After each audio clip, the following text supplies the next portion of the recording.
Buenos días. Estábamos entrando al tema, o habíamos entrado al tema de la importancia de ser miembro de la iglesia local, ¿no? El asunto es más importante de lo que pensamos, habíamos dicho, ¿no? A veces las personas creen que ser miembro de una iglesia local no es tan necesario por el hecho de que somos parte o somos cristianos y somos parte de la iglesia universal. Habíamos dicho que sí, que efectivamente somos parte, todo aquel que ha nacido de nuevo es parte de la iglesia universal, pero también Dios puso una expresión de esa iglesia universal. ¿Cuál es la expresión de la iglesia universal? La iglesia local. Las cartas pastorales van dirigidas a cómo se debe organizar una iglesia local.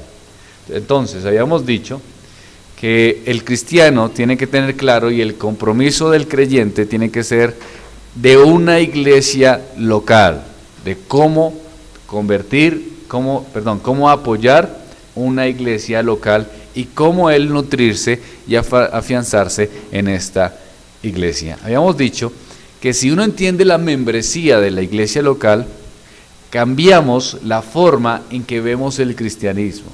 Claro, algunos creen que es correcto asistir a diferentes iglesias sin unirse a ninguna. Eso no es correcto, se necesita una membresía. Algunos cristianos piensan que, por ejemplo, no tienen ninguna una relación de estructura con una iglesia en particular. Eso los hace que puedan alimentarse y que puedan crecer correctamente, cuando no lo es. A veces, queridos hermanos, los cristianos toman decisiones sobre sus vidas. Por ejemplo, trasladarse de una ciudad a otra, aceptar un ascenso laboral, escoger un determinado esposo o esposa, sin ni siquiera considerar los efectos de esas decisiones que traen a la familia de la iglesia local. Sin ni siquiera a veces, puede alguien hacerlo, consultar a la sabiduría del liderazgo eclesiástico y lo más importante, a veces no piensan en las decisiones que toman, cómo podría afectar la iglesia local. Es decir, una persona entra a una iglesia, ya no sé, simplemente me salió mejor trabajo, chao, me voy. No importa en qué está afectando a la iglesia local. No quiere decir que una persona no tenga que irse, ¿sí me hago entender? O sea, una persona puede irse a una iglesia local específica. Lo que estamos diciendo es que tiene que ponerse a consideración en oración las decisiones que tome. ¿Por qué? Porque la iglesia local es una estructura de Dios mismo. Dios se la inventó y es necesario que los miembros de la iglesia local estén arraigados a esa estructura. Y cuando un miembro de una iglesia local toma decisiones o simplemente se va, ¿qué pasa con la iglesia? Pues la iglesia en un sentido que es afectada.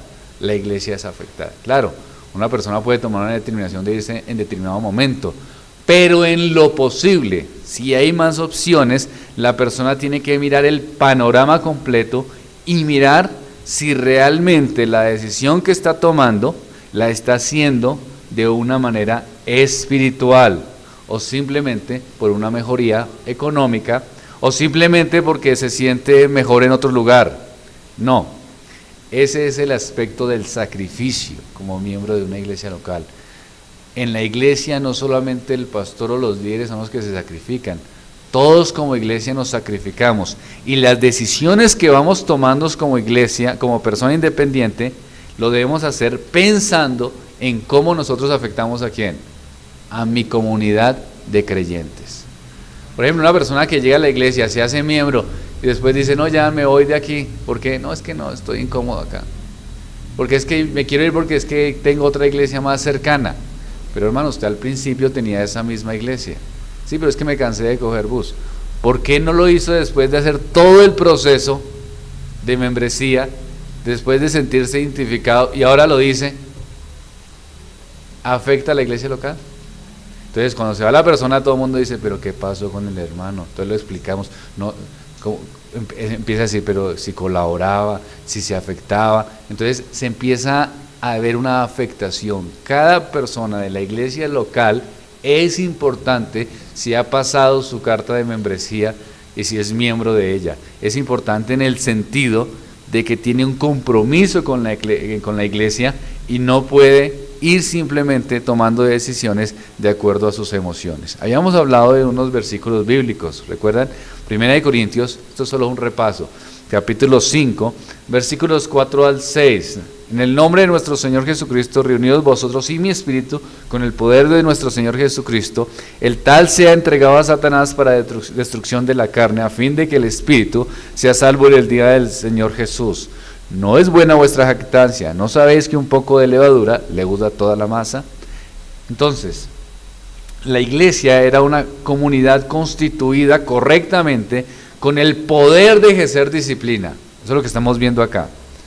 El caso al cual se refiere es el caso de aquel hombre que fue expulsado por adulterio.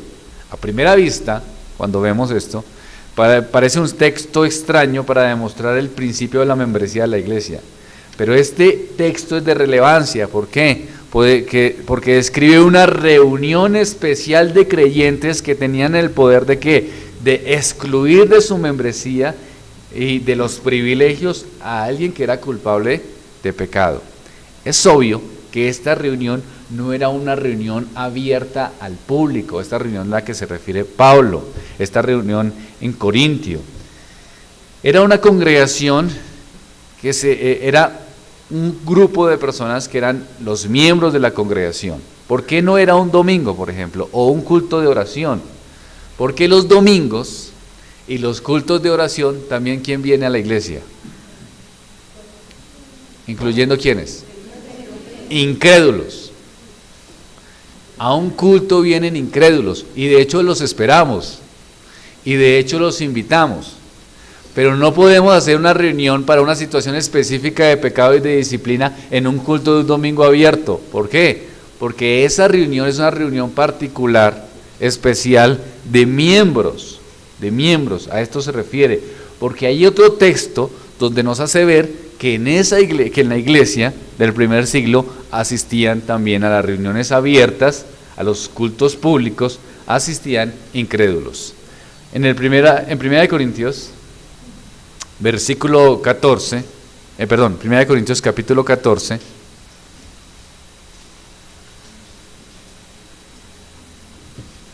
Primera de Corintios 14, 24. Pero si todos profetizan y entra algún incrédulo o indocto, por todos es convencido y por todos ¿qué? Es juzgado.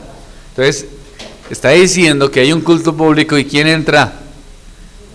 Incrédulos. O sea, en el culto abierto, en el culto público, pues no es una reunión de membresía, sino que es una reunión ¿qué? Abierta para cualquiera, ¿no? ¿Se le puede prohibir a los pecadores asistir a los cultos ordinarios? No.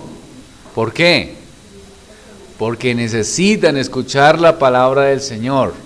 Pero quiere decir entonces que la iglesia en su membresía toma decisiones en estos cultos ordinarios? No. Hay una membresía específica, hay unas reuniones específicas sobre temas específicos que no se pueden tomar ni se pueden determinar en los cultos ordinarios, porque en los cultos ordinarios van los incrédulos y los indoctos, es decir, los que no tienen un conocimiento del evangelio claro. Entonces, aquí vemos que el pecador de Corinto fue entregado a Satanás. ¿Qué significa que fue entregado a Satanás? Que fue privado del consuelo, de las bendiciones, del compañerismo espiritual, obligado a vivir fuera de la membresía de la iglesia. A eso es lo que está refiriendo. Fue entregado nuevamente a la esfera del mundo. ¿Con qué propósito? Habíamos dicho que con el propósito de que despertar arrepentimiento en el hermano, para que el hombre se diera cuenta de la magnitud de su pecado y si fuera posible, entonces despertar arrepentimiento. ¿Cuál es el otro propósito de la expulsión del hermano o del hombre conservar la pureza de la iglesia. La iglesia tiene una membresía definida donde hay miembros de esta congregación, y si alguno de ellos, después de, como hemos visto ya, y lo veremos más adelante, después de un proceso de acompañamiento y de ayuda, el tal sigue en su empeño por seguir en su pecado, sin importar la exhortación, sin importar el llamamiento, sin importar el pastorado, sin importar la exhortación de los hermanos, entonces después de un proceso de restauración donde el hombre persiste en su pecado, debe ser expulsado. ¿Con qué fin? Con preservar la pureza de la iglesia local. Primera de Corintios, capítulo 5, versículos 12 al 13. El apóstol Pablo dice, ¿por qué? ¿Qué me va a mí a juzgar los que están fuera? ¿No juzgáis vosotros los que están dentro? Porque a los que están fuera Dios los juzgará. Quitad pues a este malo de entre vosotros. Esto de la disciplina es simplemente, eso lo desarrollaremos en otro momento. Lo que yo quiero desarrollar es el hecho de que a qué se refiere el apóstol cuando habla de los que están fuera y los que están dentro. ¿Adentro y fuera de dónde? De la membresía de la iglesia local. Porque ¿qué dice? Porque los que están fuera, pues nosotros no podemos juzgarlos, ¿cierto? ¿A quiénes juzgamos nosotros? Exacto, a los que están dentro de la iglesia. ¿Qué decía Sana? Pastor, uno a menudo escucha, más que todo en la iglesia católica, el término excomunión, que cuando alguien hace algo, entonces lo excomulgaron. ¿Ese término hace referencia a lo que nos estamos hablando? Sí, hace referencia a lo mismo. Obviamente las particulares de la iglesia católica son diferentes, pero sí hace referencia a lo que está pasando en 1 Corintios capítulo 5, de una persona que estaba en una situación de pecado y parece que no arrepentido, y le dice el apóstol Pablo, pues reúna a la iglesia y al tal entréguelo a Satanás, porque el hombre no quiere arrepentirse de su pecado, ¿no? Entonces, este tipo de lenguaje...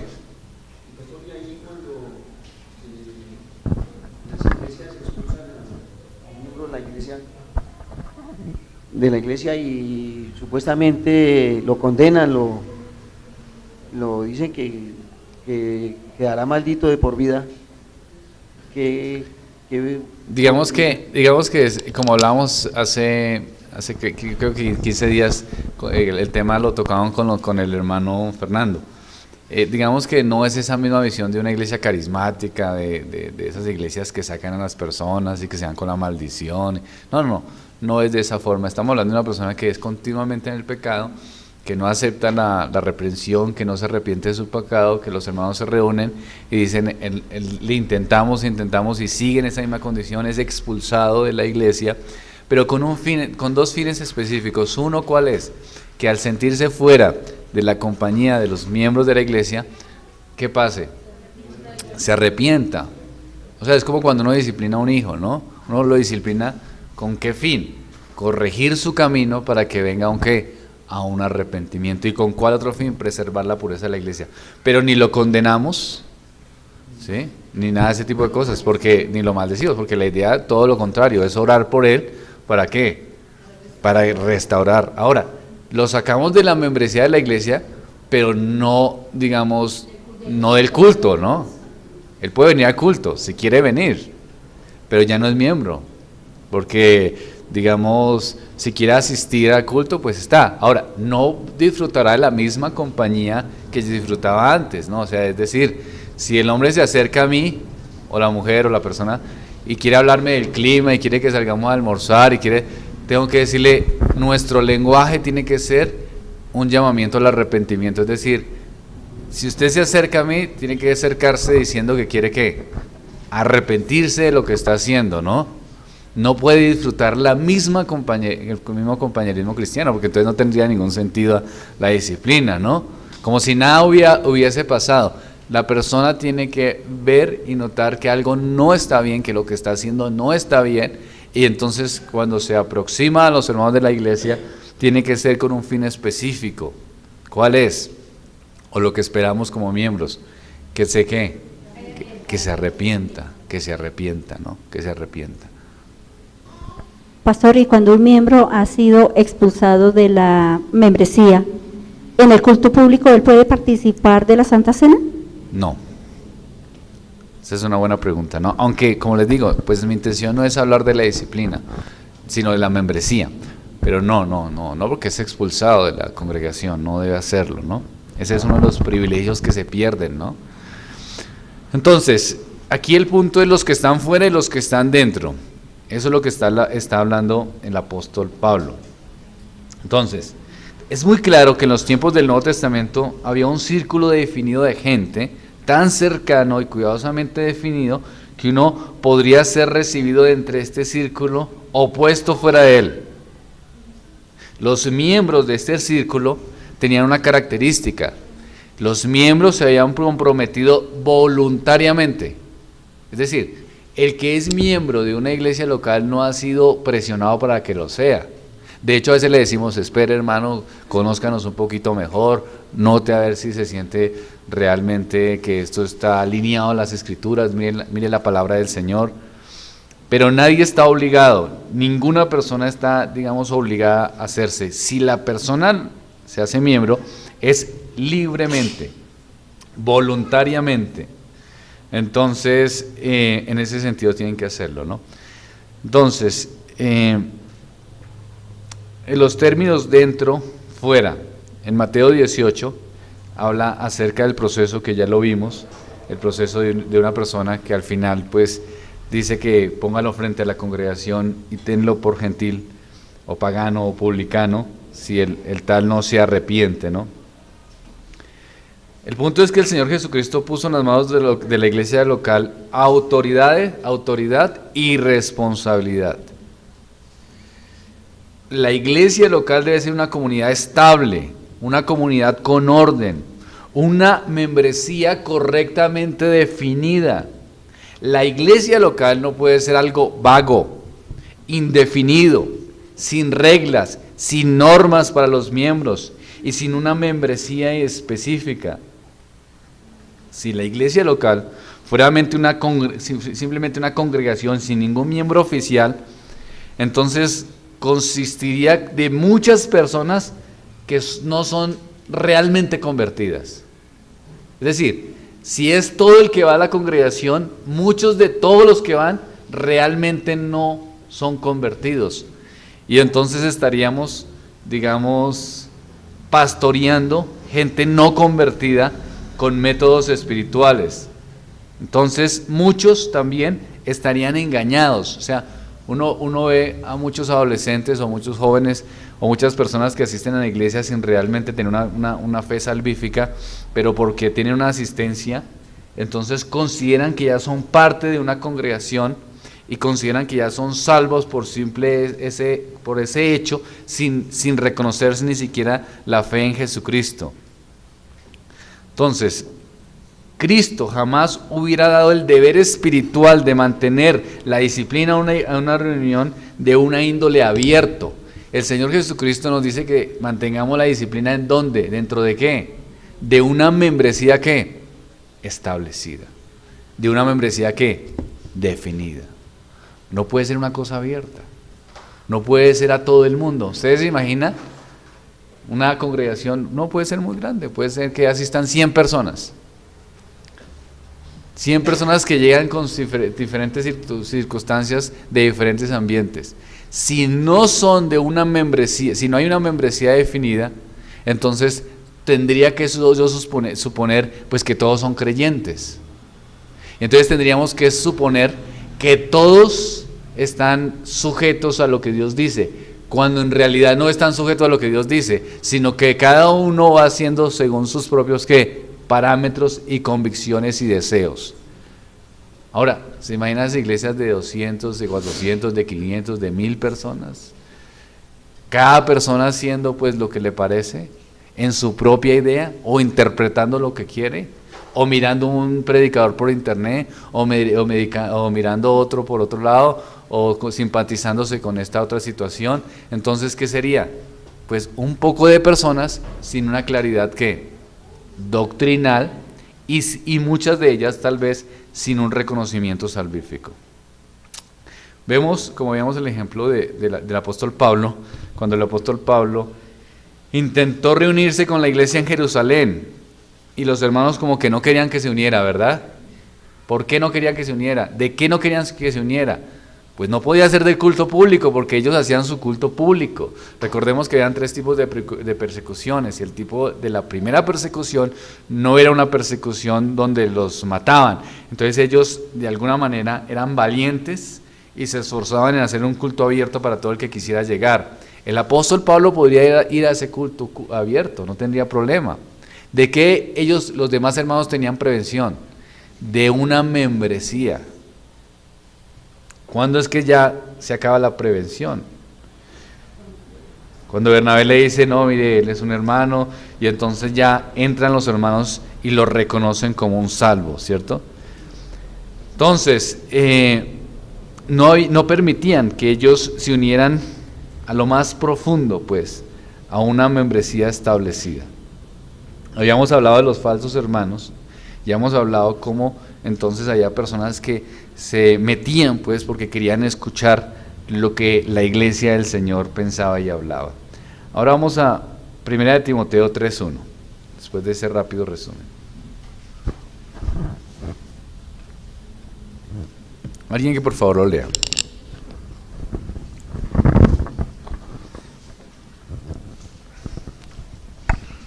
Primera de Timoteo 3:1. Sí, señor. Bueno, sí, estoy bien. 3:1. Palabra fiel, si alguno anhela obispado, buena obra desea. Entonces, la palabra traducida como obispo quiere decir supervisor, quiere decir como inspector, como guiador. Supervisor, inspector, guiador ¿de qué? El obispo es uno que guía y supervisa el comportamiento de otros. Esto implica que esos otros que son supervisados acepten la autoridad del supervisor voluntariamente. El obispo del Nuevo Testamento es un oficial, es un pastor de la iglesia, responsable por el comportamiento de los creyentes. El pastor es responsable de los miembros de la congregación. Los creyentes se han sometido voluntariamente para rendir cuentas a Dios y a la iglesia local. Estos creyentes creen que el método neotestamentario para guiar y gobernar a la iglesia, creen en este y lo aceptan. Todo el concepto bíblico del pastorado, todo el concepto del gobierno de la iglesia, se colapsaría sin la realidad de una membresía. Es decir, si las personas no reconocen a Cristo, no reconocen su salvación y se someten voluntariamente a una iglesia local y a su pastorado, entonces sería un desorden total, si cada uno pues pensara según sus propias formas. Es decir, ¿cómo pastoreamos a personas que no quieren ser pastoreadas? Es el punto. Si hay gente que asiste a la iglesia pero dice, no, yo me gusta venir a escuchar el sermón, pero nada más. Está bien, está bien. Dios obrará ahí. Está bien. ¿A esas personas podemos pastorearlas? Podemos hablarles del evangelio, pero no podemos pastorearlas. ¿Por qué? Porque no lo desean. No quieren. No quieren, mire, no. O sea, que una persona asista no quiere decir que sea miembro, ni que quiere ser miembro. Ustedes se imaginan muchas personas sin una membresía, cada uno pensando como le pareciese, y un día asistiendo, otro día no asistiendo, hoy sí tengo ganas, mañana no tengo ganas. Entonces, ¿cómo se puede manejar eso? Pues como si no hay una autoridad pastoral. O si el pastor dice una cosa y van y miran por internet a Sujel Michelén y después dice no, porque Sujel dijo que no. O porque Piper dijo que no. Entonces, ¿se puede pastorear? Porque es que yo he escuchado personas que dicen, mi iglesia es el mundo, refiriéndose a todos los predicadores que mueven por internet. Esa no es la naturaleza de la iglesia local, no se puede.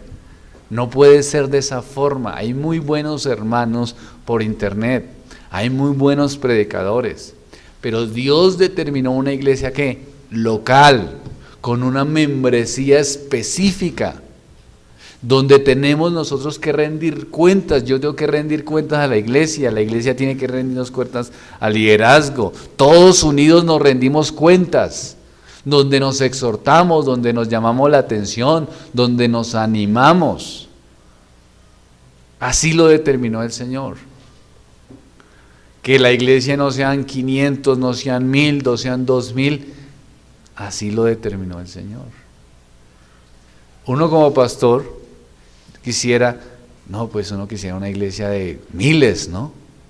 Pero así no determinó el Señor. Entonces, ¿qué hago? ¿Qué hace uno de pastor? No, como no son los miles, voy a buscar dónde hay una iglesia donde sean los miles, para yo poder pastorear y sentir pues que puedo llegar a esos puntos tan grandes pues. No. El pastor tiene la responsabilidad de estudiar las escrituras, de hacer un trazo serio a ellas, tiene la responsabilidad de esforzarse en ellas, pero la membresía tiene la responsabilidad también de ¿qué? De afirmarse dentro de la iglesia local, recibir la palabra de Dios con la sencillez que tiene que ser recibida, con el ánimo que tiene que ser recibida. Pero la iglesia local es un invento divino y no puede haber una iglesia, no puede haber un llamamiento al pastorado sin un grupo definido de personas. Es que me surgieron dos preguntas. La primera es si yo soy miembro de esta iglesia, ¿puedo asistir regularmente a otras iglesias de la misma doctrina de la que es mi iglesia? Y esa es la primera pregunta. Y la segunda es si puedo ser miembro de varias iglesias, o sea, tener la membresía de varias iglesias. Buenas preguntas. Y cada una se tiene que ver en su contexto y en su situación, ¿no? La primera, nosotros tenemos una confraternidad de iglesias reformadas en Bogotá. Entonces, así nos llamamos, Confraternidad de Iglesias Bautistas Reformadas de Bogotá. Somos las iglesias, por así decirlo, más antiguas, ¿sí? En algunos momentos, alguna persona ha dicho, hermano, mire, yo tengo esta situación, estoy enfermo, y aquí la iglesia me queda más cercana, voy a asistir, ¿hay problema? No, porque es una iglesia amiga, una iglesia hermana, puede asistir. Pero cuando el hermano se recupere de su situación de enfermedad, tiene que volver a la iglesia donde tiene su membresía. Hay situaciones específicas o particulares, ¿sí? ¿Me hago entender? Si el hermano dice, hermano, es que no tenemos para el bus, entonces, como lo hemos hecho, nosotros decimos, hermano, entonces nosotros le damos para el bus, ¿sí? Entonces, estos son casos particulares, no se ilusionen, ¿no oyeron, hermanos? No es. Entonces nosotros decimos, bueno, hermano, entonces le colaboramos para el bus, pero usted ya puso su membresía en nuestra congregación. Entonces, en ese sentido, a menos de que sea un caso de enfermedad o un caso, digamos, fuera de lo normal, el hermano, hubo un caso, por ejemplo, una vez que un hermano de otra iglesia fue puesto en disciplina hace muchos años y los pastores de allá nos pidieron el favor de que lo recibiésemos acá un tiempo, mientras que ellos lo aconsejaban y lo restauraban, pero que asistiera acá. Entonces lo hicimos y asistió como un año, después regresó a su congregación. O sea, nos podemos ayudar como congregación. Pero si es por capricho, entonces hoy amanecí con ganas de escuchar al hermano Guillermo, me voy a poner el hermano Guillermo. Hoy amanecí con ganas de escuchar al hermano Antonio, me voy a poner el hermano Antonio, pues no, está mal, está pecando, no es. Si es una eventualidad de que quiera visitar a algún hermano, pues tampoco hay ningún problema, ¿no? No hay ninguna situación. Entonces, en esos términos, digamos, salvo por situaciones eventuales, se puede hacer, pero la membresía está en la iglesia local, donde la persona solicitó su membresía. Entonces no puede estar paseando pues por las iglesias por las iglesias de sana doctrina, no puede estar paseando por las iglesias de Bogotá, porque no es correcto, porque la membresía no es solamente la asistencia, sino que es el compromiso y la labor. La segunda pregunta, ¿una persona puede tener la membresía en varias iglesias? No. Puede hacer traslado de membresía, ¿sí? Entonces, por ejemplo, una persona se va para los Estados Unidos, entonces busca una iglesia de las nuestras y hace el traslado de membresía. Si el hermano no encuentra una iglesia, porque a veces no es fácil, está por ejemplo, no sé, en cualquier ciudad pues, no sé, en Cartagena por decir algo, se va a ir a Cartagena por una situación específica y el hermano me dice, mire, aquí no hay una iglesia pues bautista reformada, pero hay una buena iglesia donde yo escucho el evangelio, pero no me identifico pues porque no es reformada. El hermano puede asistir a la iglesia obviamente, pero su membresía sigue siendo una membresía de esta iglesia local, ¿sí? No hay traslado de membresía. ¿Por qué no hay traslado? Porque el hermano no siente que esa iglesia puede ser una iglesia reformada. O por ejemplo, si uno asiste a una iglesia presbiteriana, por ejemplo, cuando yo viajo, asisto a veces a una iglesia presbiteriana. Cuando estoy en vacaciones, asisto a la iglesia presbiteriana. Si yo tuviera que vivir allá en ese sector y tuviese que asistir porque no hay más iglesias, pues nunca pasaría la membresía allí, sino conservaría la membresía de esta iglesia hasta que Dios en su misericordia ubicara una iglesia, pues, que me identificara bíblicamente como bautista reformado que soy, ¿no? Porque los presbiterianos obviamente bautizan niños, ¿no? Entonces yo cómo podría ser miembro, o sea, podría hasta colaborar y yo soy amigo del pastor y lo aprecio, pero no podría ser miembro, ¿no? O sea, no tendría mi conciencia no lo permitiría y tampoco podría yo afectarles a ellos, ¿no? Porque es su opinión. Entonces, en ese sentido, sí se puede hacer un traslado de membresía en situaciones específicas como un traslado de ciudad.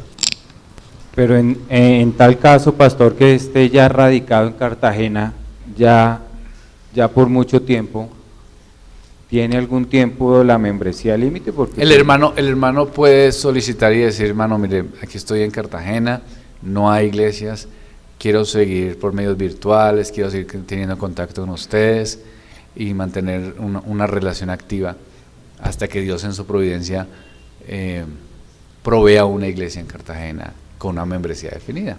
Entonces, está bien, no hay un tiempo en este tipo de situaciones, ¿no? Pero si hay una persona que se va y no vuelve, llega a los 6 meses, vamos a reunión de asamblea. No, o sea, usted no, ¿cómo así? 6 meses sin venir y lo llamamos, lo buscamos y no apareció por ningún lado, pues en este caso no podría ser, ¿no? Es cuestión de comunicación, es como cuestión de cómo se van manejando las cosas. La membresía, por ejemplo, creo que el hermano Eugenio Lai tiene una membresía con la iglesia de Estados Unidos y lleva aquí 60 años, creo. Y su membresía, digamos, es con la iglesia de Estados Unidos en el sentido de que son los que lo apoyan o que lo apoyaron, pues cuando estaba vigente en su trabajo y en su obra. Entonces, su membresía es vigente. ¿Sí?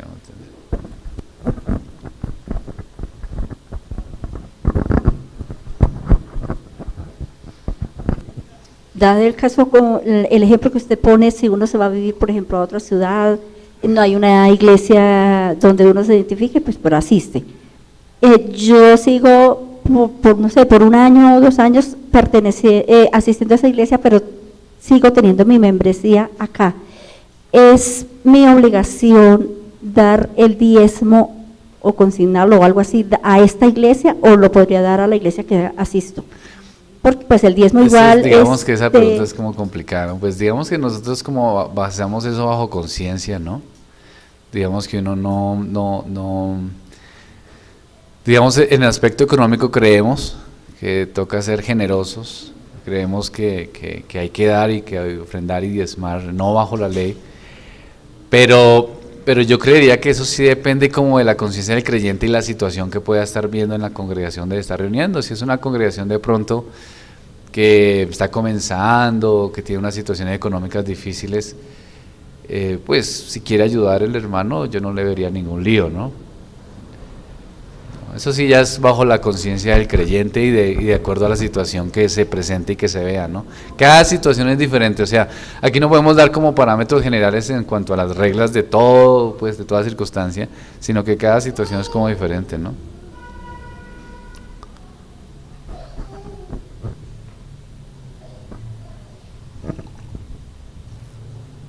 Buenos días, hermanos, Dios los bendiga. Yo tengo una duda. Si yo vengo de otra congregación, yo asisto acá, ¿puede suceder que un día me digan no tiene derecho a la membresía? ¿O puedo estar confiada que puedo recibir mi membresía guardándole fidelidad a la iglesia en la que me estoy congregando? Ah, o sea, esta iglesia. Sí, si una persona viene a esta iglesia y no recibe membresía, tiene que ser casos de pecado evidente o en desacuerdo doctrinal. Por ejemplo, si llega y pasa su carta de membresía, pero resulta que esa persona es el borracho del barrio y todo el mundo aquí es borracho, pues no me puede dar la membresía. No, pero yo quiero ser miembro de la iglesia, pues usted es un borracho. No importa, yo solo voy a tomar hasta el viernes, pero el domingo me porto juicioso. O sea, la gente puede pensar esas cosas, ¿no? Una persona una vez pidió una membresía, pero esa persona se había separado de su esposa y tenía, digamos, otra amiga, pero yo le dije, ¿usted puede regresar con su esposa? Me dijo, no, yo no puedo regresar con ella. Y ya hablé con la esposa, y ella dijo, aquí estoy con los brazos abiertos esperándolo. Y yo le dije, regrese con su esposa. Me dijo, no. Le dije, ¿qué razón hay para no regresar? No, es que cansa mucho. Esa no es ninguna razón. Tiene que regresar. Entonces, si usted no regresa con su esposa, no le doy la membresía. Entonces él dijo, entonces no, prefiero no tener la membresía. Así sería la cosa, ¿no? Entonces dijo, prefiero no tener la membresía y se fue entonces. Entonces, salvo por situaciones de pecado o por situaciones doctrinales, ¿sí me va a entender? Que la persona no se siente identificada con la congregación, pues diga, no, es que no sé, es que yo quiero profecías aquí en el culto.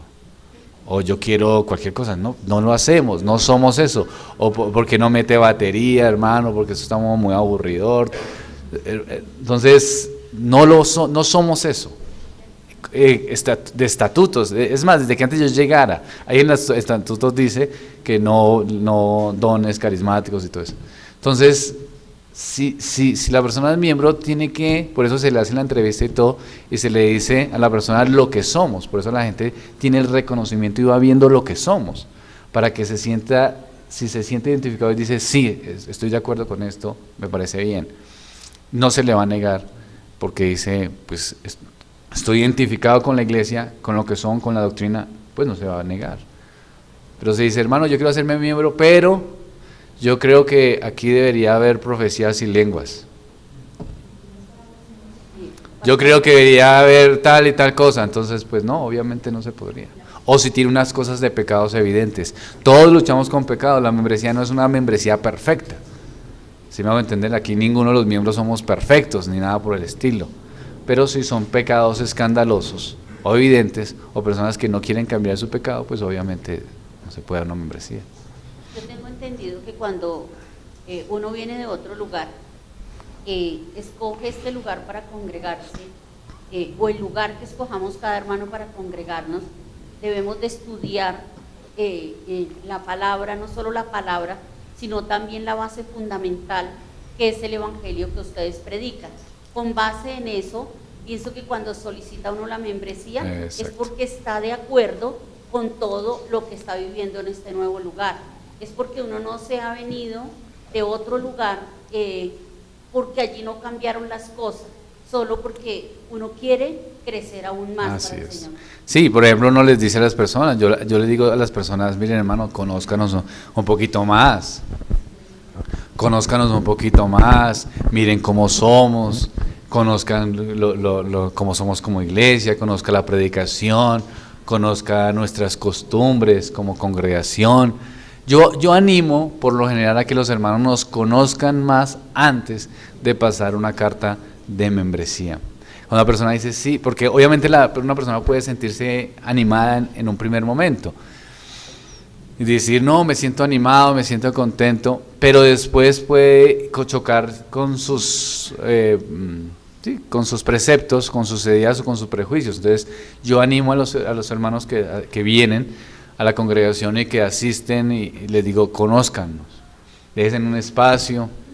O sea, uno como pastor sí quisiera, digamos, tener listas, ¿no? Y se metieron tantos a la membresía y tal.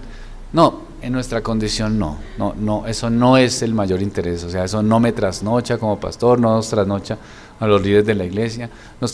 Nos preocupa es tener gente con convicción. Entonces, les decimos tranquilo, conózcanos, ¿tá? Y cuando, como dice la hermana, la persona llega y estudia, se compromete, dice, oiga, estoy identificado con esto, ¿tá? Ahí sí, pues empieza el siguiente proceso.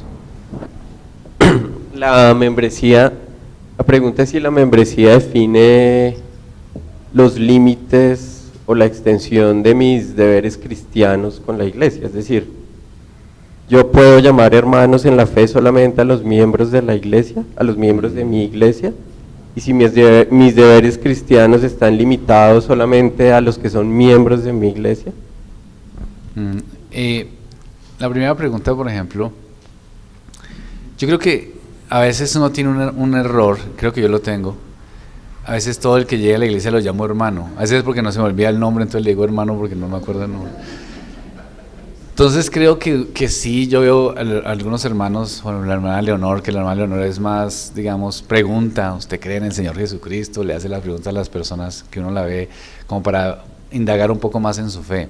Y creo que eso es positivo, creo que eso es bueno, creo que se necesita a veces un poco indagar en la fe. Aunque yo lo hago, no quiere decir que es positivo, creo que es negativo, de hecho, y es una costumbre que hay que quitarse, pero sí creo que no se debe estar llamando hermano a todo el mundo, sino por lo menos conocer un poquito, indagar un poquito en la fe de la persona que tiene, si es una fe genuina. Ahora, no podemos tener toda la certeza pues de que sea un creyente, pero sí podemos por lo menos tener en la mente ciertas preguntas con más claridad de que si es una persona que realmente pues es del Señor. Ahora, si es del Señor pero no es miembro, sino que es de otra iglesia o viene y nos visita, pues obviamente podemos decirle hermano, no somos sectarios, ¿no? El respecto hermano es como se llamaban las iglesias. El apóstol Pablo decía a las iglesias de Galacia, hermanos, a los hermanos. Entonces hace una reflexión a los hermanos en general. Podemos decir a los hermanos hermanos. Lo único sí es que tenemos que buscar ser cuidadosos de estar diciendo hermano. Como les digo, yo cometo el error, pero no quiere decir que sea positivo porque yo lo hago. Es una cosa que uno tiene que mejorar en ese aspecto, hacerlo. Ahora, la segunda pregunta, pues uno tiene que partir inicialmente de la iglesia. El primer compromiso que yo tengo es de mi iglesia local. Entonces, como iglesia local, como miembro de esta iglesia local, si tengo membresía, entonces parto de ella en colaborar a los hermanos de la iglesia. Pero no quiere decir que uno solo colabora a los hermanos de la iglesia. De hecho, yo no lo hago. Por ejemplo, la mayoría de los casos que tengo de consejería matrimonial en el colegio son con personas de otras congregaciones, o casos de niños, de jóvenes. Entonces son personas de otras congregaciones que uno les enseña y les predica. Entonces no se limita solamente a nuestro espacio, sino que podemos servir también a otros. ¿Listos, hermanos? ¿Más curiosidades? ¿O hasta ahí? Entonces, los requisitos para ser miembro. Y terminamos con este, que es inicialmente y sobre todas las cosas, pues, el nacimiento de nuevo. La iglesia que es verdaderamente cristiana admite como miembros solo a las personas que se han arrepentido de todos sus pecados, que han sido bautizados sobre la base de su fe en Cristo Jesús, que tengan un buen testimonio, que estén conforme con la fe y la práctica de la iglesia de Cristo, que se esfuercen todos los días en ser separados del mundo, que estén consagrados a Dios, que sus deseos estén consagrados a Dios y que se sometan a la palabra del Señor. Entonces, una iglesia o un requisito para la membresía de la iglesia es haber nacido de nuevo, es decir, que tengan una nueva vida en Cristo Jesús. Oremos al Señor.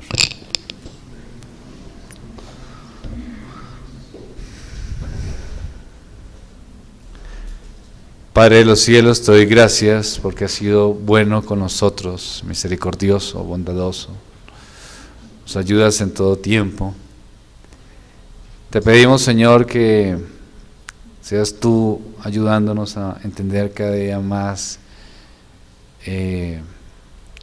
lo que es ser miembro de la iglesia y la responsabilidad de ello. Guárdanos de tomar la membresía como una cosa ligera, como que las decisiones de nuestra vida sean sin importar nuestra iglesia local, sino que vayamos haciendo lo que nuestras emociones van determinando, sin importar en cuánto afectemos al cuerpo de Cristo. Ayúdanos a reconocer que somos un cuerpo y que como cuerpo vivimos, Señor, para tu gloria. Vivimos, Señor, con un propósito específico. La iglesia tiene un propósito, Señor, que en tu palabra nos has mostrado y que veremos más adelante. Pero ayúdanos a reconocer este propósito y que como miembros seamos miembros comprometidos, no simplemente asistentes o pensemos que esto es una entrada y salida, sino que esto es de un compromiso genuino. Guíanos en el nombre de Cristo. Amén.